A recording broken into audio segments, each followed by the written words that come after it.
Esta charla teníamos que darla conjuntamente Alejandro y yo. Realmente al principio cuando Antonio, yo no sé si esta frase que utilizas aquí es una frase tipo o nos la dedicaste directamente a los dos, porque en el email que me mandaste me hablabas de filosofía de trabajo, de lo que hemos aprendido, de lo que queráis sobre la patología ateromatosa, todo eso que no sale en los artículos y que es importante. Y me dabas 10 minutos, un cuarto de hora para hacer todo eso, con lo que yo me vi casi incapacitada. Alejandro fue el que me convenció para que diera la charla y evidentemente Alejandro no ha podido dar la charla, con lo cual os perdéis un monstruo. Pero bueno, excusatio non petita, accusatio manifiesta. Cuando yo empiezo a hablar con los residentes de todas las cosas, siempre me repito, muchas veces. Dos frases clásicas mías son: lo que no está indicado está contraindicado, que no sé quién la dijo, y la otra es que uno solamente aprende de sus errores. Bueno, yo iba a ponerla al principio de la presentación y de repente estoy leyendo a Goyal un artículo que escribe sobre lo que dicen los adjuntos a los residentes de Estados Unidos y me encuentro con una frase de Roy H. Williams, que es un autor al que yo no he leído nada y me parece que habla un poco de autoayuda y todas esas cosas que le gustan tanto a la literatura anglosajona. Y te comenta que un hombre inteligente es aquel que aprende de los errores y nunca los vuelve a hacer, pero un hombre sabio aprende de un hombre inteligente y tampoco comete los mismos errores. Y evidentemente yo no soy sabio, pero tampoco soy inteligente. Mis errores, cuando los veo, vuelvo a cometerlos. Es sorprendente que yo, una vez que he aprendido una cosa, la olvide y vuelvo otra vez a equivocarme. Como no sabía muy bien cómo empezar toda la charla, bueno, pues he empezado simplemente desde la selección hasta lo último, que va a ser nuestras dificultades mayores dentro de cómo plantear el tratamiento carotidio y cómo demostrar que nuestra técnica es al menos igual de buena que la endarterectomía. Los que me conocéis sabéis que soy un poco cobarde o una tendencia que tengo a tratar solamente a lo que estoy convencido que hace falta tratar. Aquello que dudo o creo que es posible que la propia naturaleza del paciente o de la enfermedad no le vaya a producir ningún problema, me cuesta bastante trabajo tratarlo. Por lo tanto, en Córdoba, siguiendo mis directrices, como diría, pues lo que se suele tratar son fundamentalmente pacientes sintomáticos, que con el criterio NASE tengan más de un 70% de estenosis. Es verdad que trato en alguna ocasión algún paciente que tiene menos del 70% de estenosis con sintomáticos, si hay alguna señal de alarma en la eco, resonancia magnética, pero yo no sé cuáles son las señales de alarma en el fondo. Cada vez que las pienso digo, esto no está ordenado, clarificado, bien establecido, y es lo que a cada uno le apetece en cada momento. Por lo tanto, no me parece serio y, como digo por ahí, no está basado en la ciencia. Y la otra circunstancia es aquel enfermo que, a pesar de tener una estenosis de menos del 70% y estar doblemente antiagregado, le siguen dando nuevos ictus. Estos enfermos los tratamos. Es verdad que lo que me ha pasado es que en ocasiones se ha descubierto después cuál era la causa real del ictus. Generalmente una fibrilación auricular que había pasado desapercibida. Goyal, en el mismo artículo que dice aquí, habla de los procesos de neurointervencionismo y dice que tenemos una serie de complicaciones del 12%. Es decir, cualquier cosa que hagamos, cualquier cacharro que pongamos dentro del cerebro de una persona tiene per se una incidencia de complicaciones, la que sea, en las mejores manos. Es muy difícil que una persona tenga o un grupo tenga número de complicaciones 0% de morbimortalidad. Eso hay que desconfiar de ese tipo de estadísticas. ¿Y qué hacemos con los asintomáticos? Ya veréis en la charla, en la discusión, que es totalmente diferente a lo que piensa Alejandro. Yo los asintomáticos, en principio, no los trato. Estoy esperando los resultados del CREST-2, que me dirá si merece la pena. ¿Por qué no los trato? Porque yo creo que el enfermo generalmente lo que tiene es una ateromatosis que tiene en el resto del organismo igual. Y sé que desgraciadamente se suelen morir más bien por problemas cardíacos que por problemas cerebrales.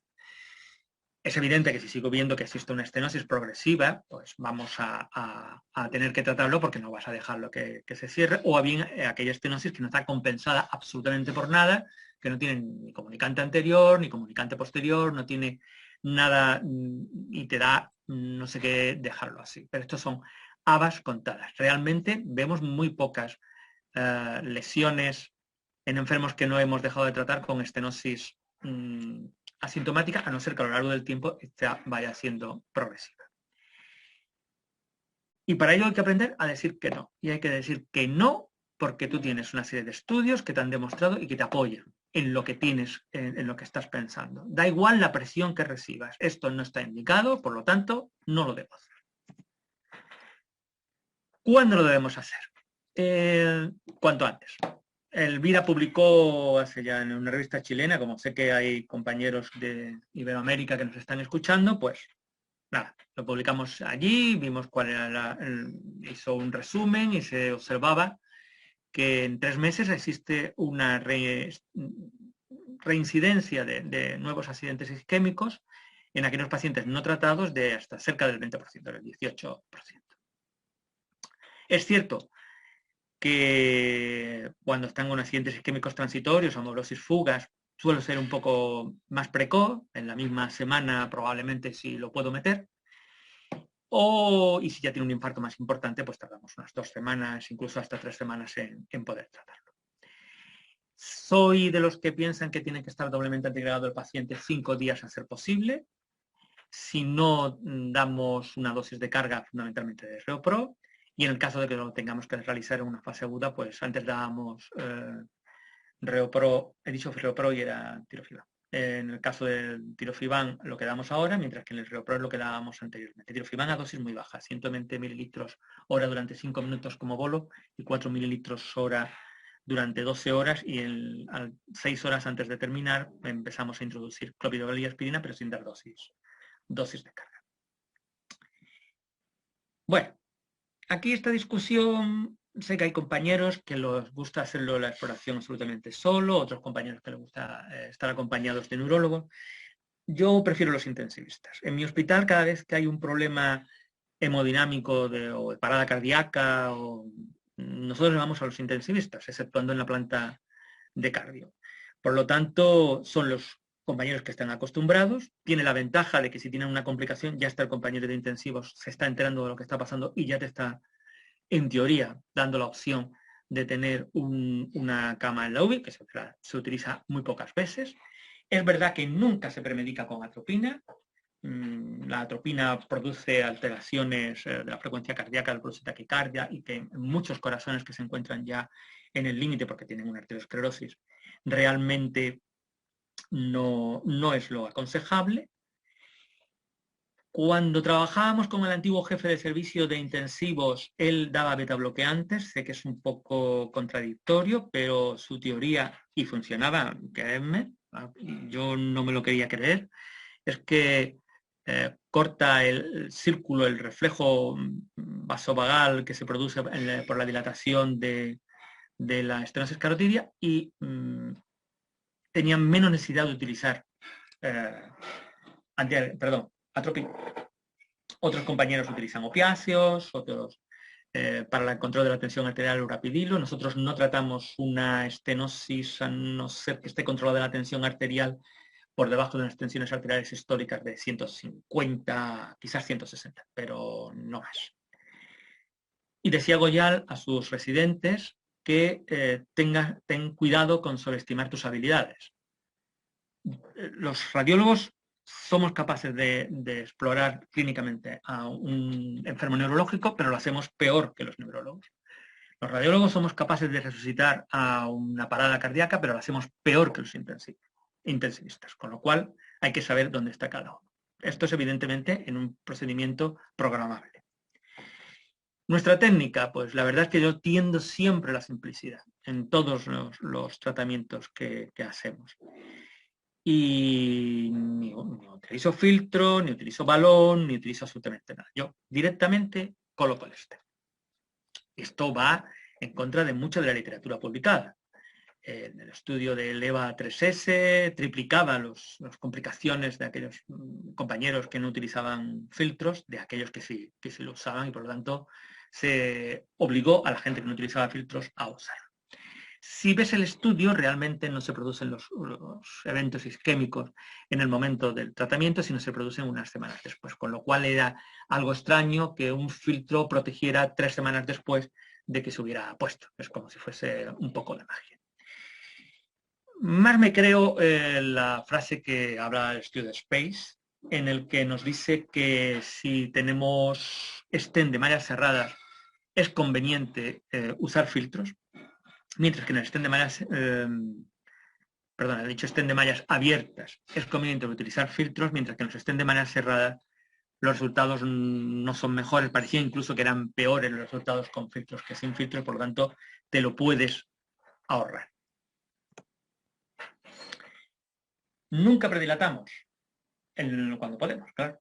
No se puede pasar todas las veces el stent. El estudio que publicó Rafa Oteros, que también trabaja con Elvira y conmigo, pues en el año 2012 solamente dilatábamos o predilatábamos antes de colocar el stent en el 18%. Y casi nunca dilatamos después del stent más allá de 4 milímetros. Casi todos los pacientes están postdilatados, pero nos solemos quedar alrededor de 4 milímetros. Muy pocas veces pasamos a 5 milímetros. ¿Por qué? Porque realmente para que el stent de malla cerrada haga el efecto protector que tiene una malla tan compacta, tampoco tienes que empujarlo y estirarlo mucho, porque si aprietas se convierte como cuando haces carne picada, que metes el gancho y la carne y la placa de ateroma puede pasar a través de las celdas. La crítica fundamental, pues son dos. Una que es que cuando tienes que pasar una estenosis con un ángulo o con una estenosis muy importante o una curvatura muy importante, es difícil de pasar con stent de malla cerrada. El stent de malla cerrada tiene poca fuerza radial, mucha resistencia al colapso, produce menos hiperplasia no intimal, pero se adapta muy mal a las curvas. Muy mal a las curvas y a los huecos. Porque, como dirá después Alejandro, es como si fuese un tubo. ¿Qué hacemos? Antes intentaba rectificar un poco la carótida distal, colocando más guías bodywire, guías amigas.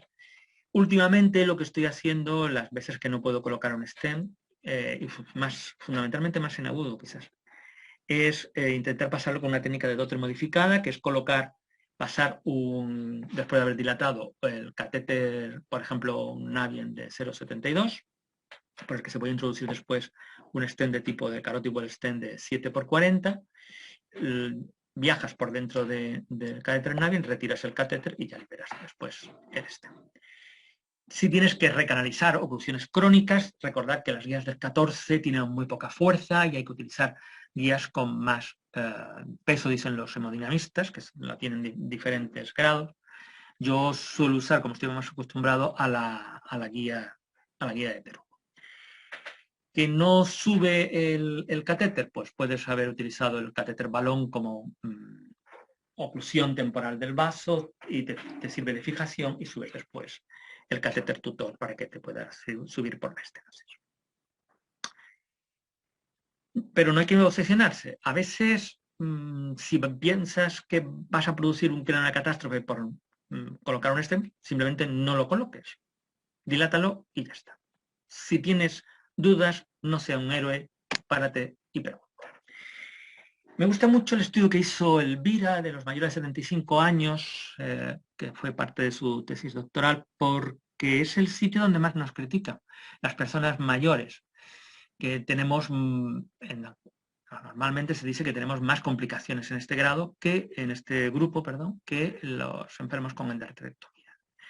Entonces, la serie no era muy grande porque se publicó en el año 2015 y la verdad es que ha habido un cambio tremendo con el ictus. Estamos tratando cada vez a pacientes más mayores. Yo no me imaginaba hace 5 años tratando enfermos de más de 90 años para colocarle un stent en la carótida. Pero bueno, sí es sintomático. Pero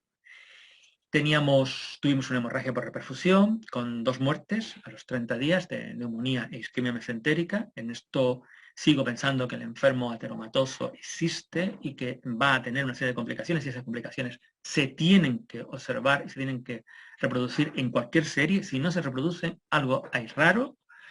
Al año tuvimos 2 ictus sin restenosis. Ahí viene el problema de que tienes probablemente algún problema cardíaco o del origen de la carótida, de la aorta. Por supuesto, se murieron 3, se murió 1 por infarto de miocardio y hubo 3 restenosis asintomáticas. Nuestras complicaciones, tanto en una serie de Rafa como en la serie de Elvira, no fueron exageradas. No tuvimos una monomortalidad de 2,7%, con 2 ictus isilaterales. No veo bien esta parte, que es que se me olvida la memoria. No. Un ictus contralateral y 5 muertes no relacionadas con el ictus tratado. Es verdad que últimamente, cuando estuvimos trabajando con el grupo de Sevilla, en el que muchos compañeros metieron datos para el estudio de hiperperfusión, que es una de las complicaciones más temidas, de repente me di cuenta que habíamos tenido una serie de lesiones de, entre comillas, accidentes isquémicos transitorios, periprocedimentales, que nos habían llamado más de lo habitual. Y era poca cosa, realmente un segundo de disartria, alguna alteración que sí tengo alguna sensibilidad rara en el dedo, como si tuviese la mano un poco con menos fuerza y demás. Y eso estaba en relación con que de repente habíamos leído que las stent de doble mallas tenían menos índice de complicaciones y de restenosis, quiero decir. Y sin embargo, con nuestro método de antiagregación no era lo suficiente. Nosotros, a diferencia del grupo de Sevilla, por ejemplo, si utilizamos el Verify Now, tenemos el límite del PRU para el clopidogrel en 230, y yo creo que ese límite para el stent doble malla no es el correcto. Se tiene que antiagregar más. Y ya antiagregar más, como si fuera un flow diverte, como siguiendo la técnica de Marta Pérez Aguilar, que trabaja en Stuttgart, pues bajarle del PRU de 190. Y eso ya no creo que sea lo correcto en enfermos que han tenido ictus recientes o que tienen enfermedades asociadas, que se les suma los anticoagulantes y demás. Entonces hemos dejado de utilizar stent de doble malla. La duda de nuestra manera de trabajar, bueno, esta gente son unos salvajes, no ponen filtros, es que no están bien de la cabeza. El doctor Bravo, que trabaja en neuroradiología diagnóstica, hizo un estudio que también me gusta, que es el estudio que presentó en el Simposio Neuroradiológico de Bolonia del año 2010, realizando difusiones el día de antes y el día de después de realizarle la angioplastia. Y en estos demostramos, o demostró él, que teníamos una incidencia de nuevas lesiones en difusión del 7,14%. Esta incidencia de 7,14% es menor que la que se ha publicado por muchos compañeros. Hay compañeros que publican el 60% haciendo arteriografías diagnósticas o de stent de carótidas, y normalmente suele encontrarse entre el 15, el 20, 25% de las lesiones con filtro. Cuando le pregunté a Bravo que por qué no publicábamos ya en sitio y demás, me dijo realmente que dudaba que no podíamos reproducirlo otra vez porque lo habíamos hecho con una resonancia magnética de 0,5 Tesla. Y es probable que aparecieran más lesiones si la resonancia magnética era mejor, que apareciera en una resonancia de 1,5 de 3 Teslas, aparecieron más lesiones. Pero con esto lo que quiero decir es que al menos no es un número exagerado de posibilidades o de lesiones. Desde que yo controlo los stents, que empecé a controlar desde 2006, porque antes no éramos capaces de entendernos en mi hospital, pues hemos tenido nuevos cuadros isquémicos en el 0,86% y una restenosis de más del 70%, después hablaremos de la restenosis de más del 50%, en un 4,27% de los casos. Y hemos retratado en el 3,17%. En este caso hemos retratado 3-4 pacientes más de lo que teníamos que haber retratado porque hemos tenido un error de lectura en los estudios de perfusión en el último año cuando hemos incorporado el TAC de General Electric, que lo leíamos no con el programa de General Electric, sino con el programa de CalStream que venía en el PACS, y eso nos indujo a error. Fue un error de confiado, realmente. Antes lo hacíamos el control para ver. Nosotros cuando tratamos la restenosis lo tratamos si el enfermo tiene síntomas, por supuesto, o si está produciendo alguna alteración hemodinámica de hipoperfusión en el tejido cerebral. Se puede mantener el volumen sanguíneo cerebral, pero vemos que hay un territorio menor. En ese caso, vamos a por la estenosis. ¿Por qué pienso de una manera diferente en un sitio u otro? Bueno, fundamentalmente, vamos, algún concepto de hemodinámica vamos a tener. Cuando nosotros tenemos un flujo turbulento, se produce fundamentalmente en vasos grandes, en estenosis cortas, en flujos pulsátiles y cuando la velocidad es elevada. Cuando tú tienes una estenosis en un enfermo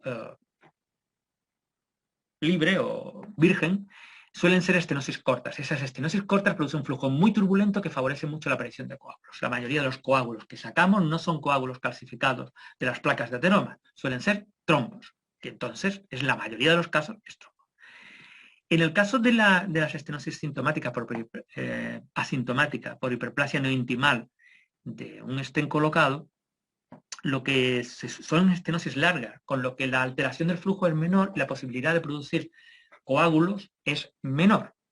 Con lo cual, en este caso empieza a ser más importante la hemodinamia que la producción de coágulos en el tratamiento. Por eso lo diferencio en la manera de tratarlo. Este es el estudio ya que no está Alejandro, pues es el estudio de Hispanias, que habla muy bien de la hiperperfusión. Y la hiperperfusión, como ya veréis, en la discusión no sabemos cuál es la manera mejor de definirla. La manera de definirla, como se ha hecho hasta ahora, no es la correcta. El ecodoppler tampoco es lo correcto en la manera de diagnosticarlo. Existen enfermos que tienen hiperperfusión sin tener los signos clásicos que se hablan de la ecodoppler para poder definirla, y existen enfermos que tienen hiperperfusión sin apenas elevación del flujo o con un flujo no muy elevado. Se ha intentado, y el grupo de Sevilla lo hace también, en aquellos enfermos mayores que tienen un solo vaso único que no está compensado por absolutamente nada. Primero le colocan un stent y después de unos días van a dilatarlo. Nosotros quizás, y esto es una teoría mía, como no dilatamos mucho, pues tampoco lo ponemos en una situación exageradamente grave. De todos modos, sí hemos tenido hemorragia por reperfusión, en algún caso mortal, me parece que en uno mortal en la mesa, y no es nada agradable. ¿Qué hacemos después? Pues en todo el mundo. Doblemente antiagregamos durante un mes y después mantenemos antiagregados durante toda la vida. Sigo diciendo que hay que tratar a la ateromatosis del cuerpo de la persona que hemos tratado la estenosis carotídea. Controlamos la ecodoppler 3, 6 y 12 meses. No he visto la expansión de los stent de malla cerrada después de haberlo colocado y haberlo dilatado con un balón de 4. Lo que se produce generalmente lo veo en la disección y poco más, ¿no? ¿Y qué significado tiene una restenosis? Pues lo dicho, o bien tiene síntomas o bien tiene hipoperfusión. Entonces, solamente tratamos los de más del 70% con síntomas o los de más del 70% que tienen una alteración en la reperfusión. En nuestra serie tenemos restenosis de más del 50%, en el 12% en serie global y en el en el 15% en aquellos enfermos de más de 75 años, que muchas veces desde el principio no hemos podido realizar una dilatación grande debido a que las placas están muy calcificadas. Y casi terminando, este es nuestro gran problema. Nosotros estamos siempre auditados, es muy bueno estar auditado, pero estamos auditados por compañeros que son muy críticos con nuestro trabajo, que son los neurólogos. Todavía, en el Rincón Cochrane de enero del 2021 se dice que en stroke tenemos peores resultados que el tratamiento quirúrgico. Y se basan fundamentalmente en aquellos enfermos de más de 75 años, en los que tenemos más complicaciones procedimentales. Aunque admite al final el artículo, aunque le cuesta, que en menos de 75 años no hay diferencias y que a partir de un mes del tratamiento endovascular tampoco hay diferencia con el tratamiento carotídeo. Por lo tanto, animo a los compañeros a hacer algo parecido a lo que hizo la doctora Jiménez, a tener más masa de producción, porque ya pensar que vamos a ser estudios randomizados, controlados de enfermos de más de 75 años con endarterectomía y con angioplastia, yo lo veo difícil. La evolución natural de la medicina es a hacer el menor daño posible. Y por eso, al final, aunque no consiguiéramos los mismos datos que en la endarterectomía, al final el tratamiento endovascular será el tratamiento del futuro de las estenosis cardíacas. Y ya que no ha venido Alejandro, pues estas últimas dos, Alejandro dice de él y de mí que somos dos dinosaurios, dos viejos hablando de nuestras cositas en los distintos congresos, mientras que los jovencitos nos ven de lejos diciendo de qué demonio estarán hablando estos dos historias. Y termino y espero que no haya sido, como dice Antonio, un rollo. Bueno, muchísimas gracias por el rollo, Fernando, está espectacular. Fernando, también cómo hacer fácil lo difícil, ¿no? Yo creo que al final es un mensaje de simplicidad que a vosotros os funciona y los números están ahí. Por ahora yo creo que nos estamos yendo demasiado, yo creo que podemos pasar al Neil, yo creo que nos puedes dar paso al enjambre, que ponnos a todo en pantalla y discutimos un poco, también hay preguntas de los oyentes.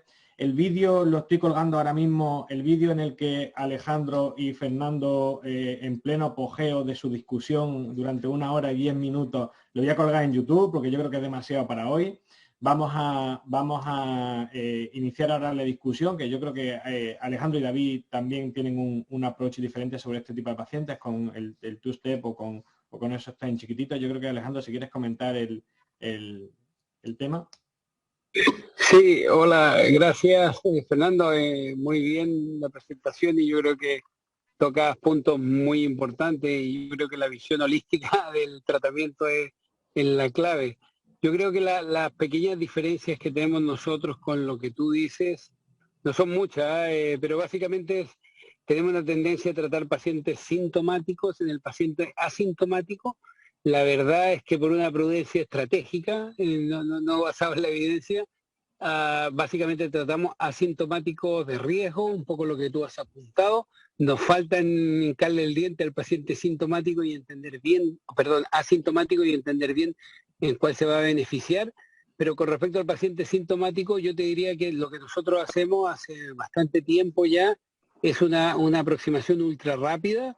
Intentamos tratar los pacientes antes de 72 horas desde que tenemos conocimiento de sus síntomas. A veces es inmediato, pero a veces evidentemente el paciente te encuentra síntomas más tardíos. Y la idea era hacer resonancia, tratamiento y resonancia. Como te digo, el tratamiento, la resonancia en menos de 24 48 horas desde que diagnosticamos al paciente y el tratamiento inmediatamente después. La verdad es que el beneficio clínico ha sido evidente, tenemos nuestros datos, ya los podremos compartir. El tiempo que ganas tratando rápido ha sido muy bueno. La placa vulnerable a nosotros, sinceramente, no es que la menosvalore, pero nuestra experiencia no va tan en línea con lo que dice la literatura. La placa vulnerable, bueno, si la sabes lidiar con ella, no nos ha producido mayores problemas. Y tratar los pacientes rápidos sí ha tenido un beneficio en el impacto clínico, eso es una cosa. Lo estén de malla cerrada, yo creo que, aunque no tengo datos, especialmente los nitinol, han demostrado tener un buen performance para los tratamientos que hacemos. Y por último, lo que sí hemos visto en relación a la resonancia, al post-tratamiento, es que en los pacientes resistentes a clopidogrel sí hemos visto mayores lesiones.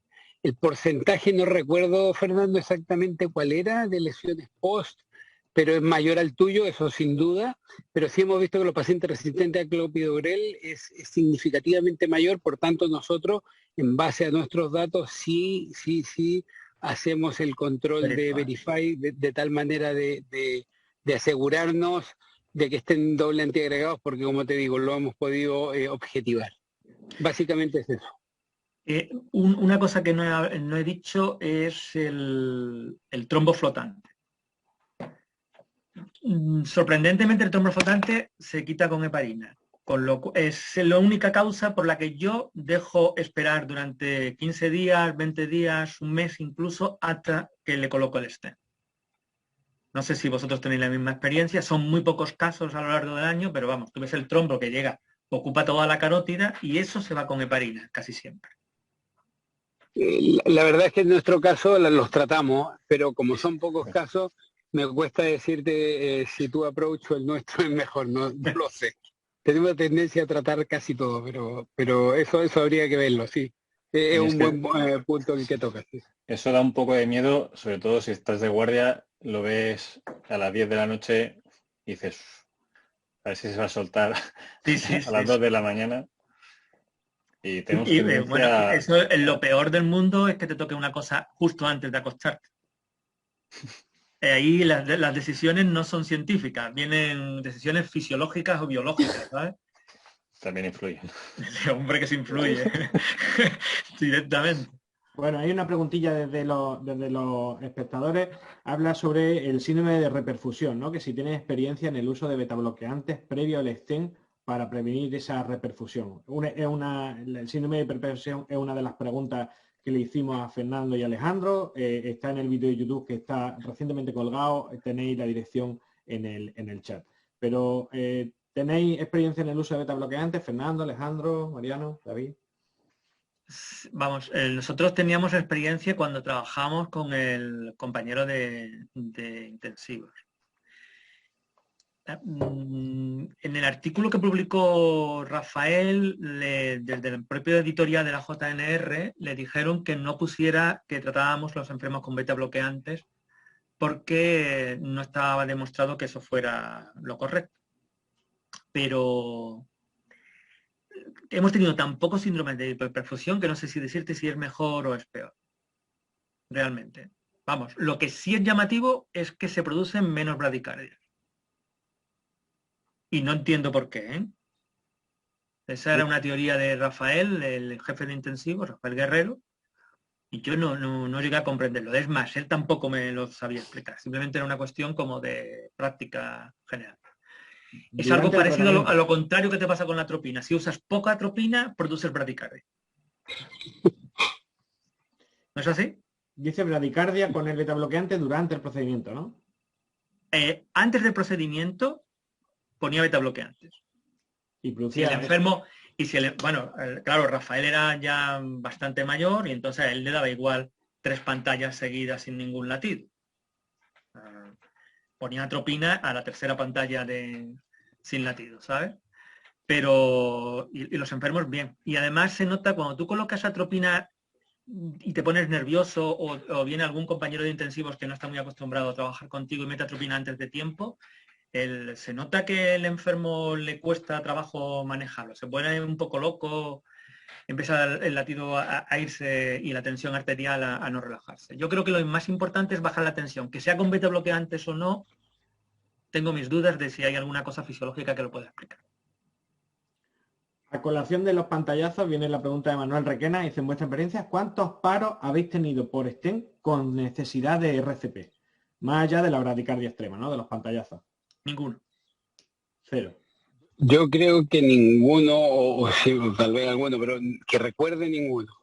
Tal vez el Manu se acuerda de alguno, pero yo no. A mí no me suena. Por eso siempre pon ¿no? Durante el tratamiento de la carótida pon un neurólogo o un intensivista o un anestesista en tu vida, ¿no? Yo creo que eso, por si acaso... Tú estás a lo tuyo. Eso es.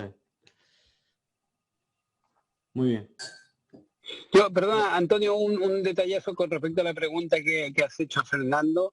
De los síndromes de reperfusión, nosotros en otro hospital que yo trabajaba en San Pablo, tú lo sabes, lo hacíamos en algún momento, pero son pocos los casos y yo creo que va más dado por la indicación, no sé. Aquí en el Valle no lo hemos hecho, es cierto que tenemos muy poco carótida, preoclusiva, con el paciente hipertenso, crónico, la verdad es que nos llegan poco, es cierto. No tengo experiencia para decirte el valor, pero me da la sensación que el tema de la reperfusión va más dado muchas veces en la indicación. Pero bueno, supongo que hay otras aproximaciones probablemente otros hospitales que te pueden ayudar más en esto. En nuestro caso, como te digo, son pocos casos en los cuales tenemos síndrome de reperfusión que clínicamente signifiquen algo. A veces tenemos cefalea, alguna historia, pero poca cosa. Nosotros yo creo que los 2 o 3 que hemos tenido siempre han ido acompañados de hipertensiones mal controladas, en fin, pacientes muy difíciles clínicamente, no tanto neuroradiológicamente, sino desde el punto de vista médico en general. Sí, yo creo que todo eso lo tenéis en el vídeo porque ¿no? Los resultados, Alejandro González comentaba los resultados de la Hispania, ¿no? Y esos pacientes con insuficiencia renal crónica como índice, ¿no? De que es como una comorbilidad importante. A mí, yo no he tenido la suerte de no tener muchos, he tenido 2 o 3 y yo creo que como terapia, cada vez que terminamos una carótida, te fijas a la entrada, te fijas la tensión arterial de entrada, ya sabes que si entra por encima de 140, 150, ya sabes que tiene riesgo. Si le abre la carótida y baja a 100, como tuvimos un caso recientemente, yo creo que hay momentos, yo creo que nunca está de más comentar el manejo de la tensión con anestesista o si va a un intermedio, donde sea. Yo creo que no está de más nunca comentarlo y volver a hablarlo, ¿no? Porque si no lo comentas y pasa algo o una transformación hemorrágica, una cefalea, te lleva el run si tenías que haberlo recordado, ¿no? Yo creo que esa... predicar eso, el control de la tensión después de abrir una carótida con polígono incompleto, estenosis contralateral o lo que sea, yo creo que nunca está de más, ¿no? No sé si nos puede dar algún otro consejo, Fernando. ¿Sobre la hiperperfusión? Sí, sobre el manejo post. Yo lo del manejo post, cuando la hipoperfusión, como no sea con control de tensiones arteriales, como haya sangrado ya la situación es compleja. Yo lo que sí sé es que hay que tener cuidado. Alejandro siempre enseña un caso en el que tuvo un cuadro ictal y pusieron RTPA o puso heparina o puso algún anticoagulante. Y era una reperfusión y produjo una hemorragia muy importante. Entonces, antes de volverse locos, ver qué le pasa al paciente, ver qué es lo que puedes hacer. Ya todos podemos hacer DINASETE en la sala. No pensar, antes de actuar, pensar. Otra frase que le suelo yo decir a los míos es que no tenemos que correr. Para correr están los de intensivos y los de urgencia. Nosotros tenemos que pensar y después actuar. Si no, no sirve para nada. Entonces, todo lo que sea hiperperfusión, todo lo que vaya a pasar en el enfermo es una hiperperfusión, creo que es un error. ¿Vale? Entonces hay que ver qué es lo que pasa, diagnosticarlo y a partir de ahí tratarlo. Ahora, como te sangren encima de la mesa, lo de siempre, ¿no? Es revertir heparina, bajar la tensión arterial lo más que pueda, subirlo a la cama de la UBI, constantes, e incluso intubar para que el enfermo sufra lo mínimo posible. Perfecto. Muchas gracias. Mariano, David, ¿alguna otra pregunta o comentario? Sí, una cosa. Nosotros usamos atropina. La verdad que no, bueno, aumenta la frecuencia cardíaca y lo administra el anestesista antes de la predilatación o de la postdilatación, porque generalmente pre y postdilatamos y usamos filtros, o sea, casi como en Córdoba. Pero, y quería preguntar a Antonio y a David si usan atropina, ¿no? También porque sí. Bueno, porque Fernando no lo usa y yo creo que... No, yo me he explicado mal entonces. No es que no lo use, sino que no lo uso de manera preventiva. Solamente lo uso de manera terapéutica. Insisto en que no hay que usarla antes de que te pase algo. O sea, poner la atropina como un pseudo seguro, creo que es un error, porque son enfermos, y cada vez más son enfermos mayores que no están para... Como si estuviera haciendo una prueba de esfuerzo, ¿no? Ahí. Sí, claro, es lo mismo. Y que te entran en Angor, ¿eh? Que te entran en Angor. Nosotros... Claro, probablemente no... Di, Mariano, di. No, que probablemente sí que puede que la población cambie, ¿no? Y probablemente, bueno, en Córdoba, Sevilla, tengan mucha más patología, o sea, una teratoma-tosis más generalizada que los pacientes que manejan otros hospitales, ¿no? No sé. Tampoco creo eso, pero bueno. Nosotros habitualmente tenemos anestesista, así que es el anestesista el que se encarga de administrar o no, viendo de su criterio, cuando necesitan.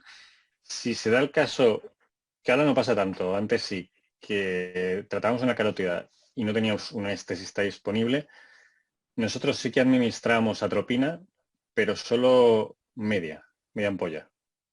Entonces hacíamos la liberación stent, angioplastia post, y si requería más, se le acaba de administrar la otra mitad. Eso es lo que hacíamos habitualmente. A día de hoy casi siempre tenemos el anestesista, así que, como ha dicho Fernando, nosotros sabemos más de lo nuestro, no sobreestimamos nuestros conocimientos, así que avisamos al anestesista, eso sí, el momento de la angioplastia, para que esté preparado, tenga cargado o se diga a su residente lo que estime oportuno, y nosotros trabajamos tranquilos. Solo puntualmente, si por lo que sea no está disponible, entonces sí que damos esa media de entrada.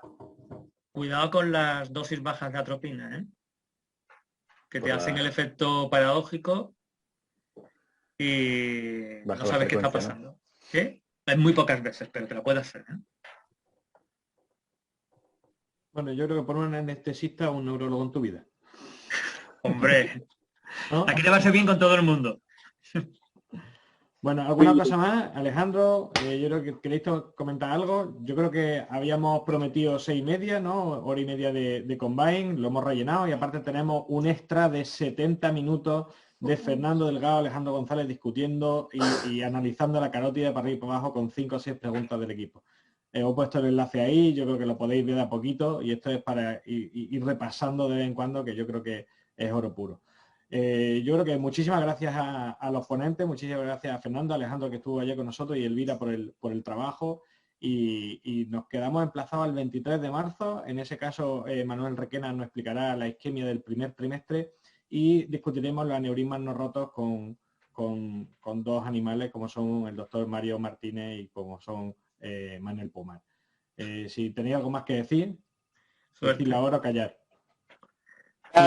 Cuidado, ¿eh? Gracias Fernando, Elvira, Alejandro y súper bien. Muy bien, Gracias, muchas Antonio. gracias. Bueno, nos vemos el 23 de marzo con esos 3 animales. Muchas gracias.